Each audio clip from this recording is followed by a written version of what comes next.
He always says he hates to coach against his friends. Is that, I assume you feel similar? I mean, I don't like look forward to it, if that's what you mean. It's like, when we lost to Sean in the Sweet 16, obviously you're devastated for your team and you feel bad, but it's like I would rather have somebody that I really care about that is moving on, versus sort of a nondescript guy I don't know. It just eats at you and eats at you. Yeah. But you're going to have connections, maybe not this close of a connection with who you play, but the coaching community is so close, and we run into each other all the time that you're going to play against friends, acquaintances, former assistants, things of that nature all the time. I remember about that game, the San Jose Sweet 16 is, I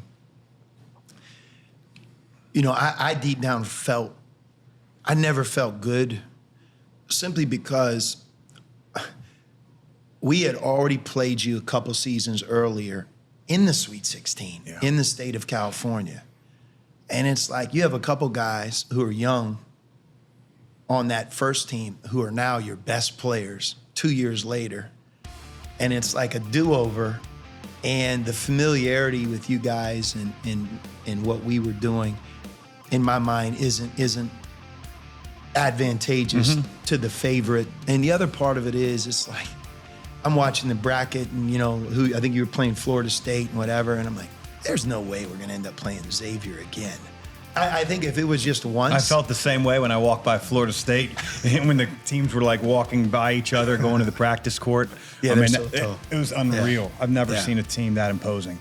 But then I saw you guys beat Florida State, and it was almost like, God, we got to do this again. That's how I felt. I wish I didn't feel that way, but I thought, your zone defense, and you came up with it. Was it that year or a year earlier? It was the year we played you the first time in Staples Center. Matt Stainbrook was a great player, not a great defensive player, very intelligent, smart, but had trouble moving his feet. We decided, sort of go with an unorthodox 1-3-1 and put him on the bottom just to keep our best rebounder. Yeah, it was great. From just a coaching perspective, it was really, really unique. And I was worried about you guys doing that. J.P. McCura is such a unique defensive player.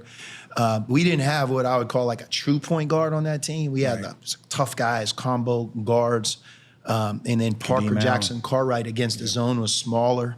And I was like, God, that zone. And sure enough, I thought you guys, when you put it up against us, you almost negated Lauri Markkanen to some degree. I think that was a big part of it. And the other thing, Chris, from if we're talking basketball perspective, if you're a coach listening to us right now, your scheme of Trayvon Blewett, where you would always have him set a screen off the ball, but it was like a trick. It was like he's only setting it so that you would switch or get off his body, and the next thing you know, boom, he became the shooter. And we were aware of it, and I'm telling you, we overthought it. Because it was like, look, anytime Trayvon Blewett sets a screen, I don't want you to help. You just kind of stick on him because the play's for him. And then what you started to do in that game, I can remember like it was yesterday, well, if they're never going to help, we'll just hit the cutter. Right. And that's what started to happen. I think it was a guy like JP coming off a curl, and there's nobody there, and he's shooting these layups. And I remember saying, I need a timeout to go practice, come back in an hour, fix a couple of things here. Yeah. But, at the end of the day, in the tournament, there's always two things that I think stand out. Most of the time, you win or lose not on the first shot, but on a second shot or like a loose ball play or something. It's not the set play you ran or the coach ran against you. It's a player making a play, or you give up a rebound and he quick pass. How many times have you seen that loose ball? Oh, pass to the corner, 3, game. Or it's a player rising to the top of his game. Yep. And at the end, you're like, oh, man, I didn't realize he had that many. And I thought Trayvon Blewett, in a Sweet 16 game of that magnitude, he took his game to the highest level. And but I will say this, when you beat us, it was a hard loss for our program and everything about it. But I did have the feeling you talked about, and I was like, you know what, at least these guys are moving on to the Elite Eight, and I'm happy for them. Yeah.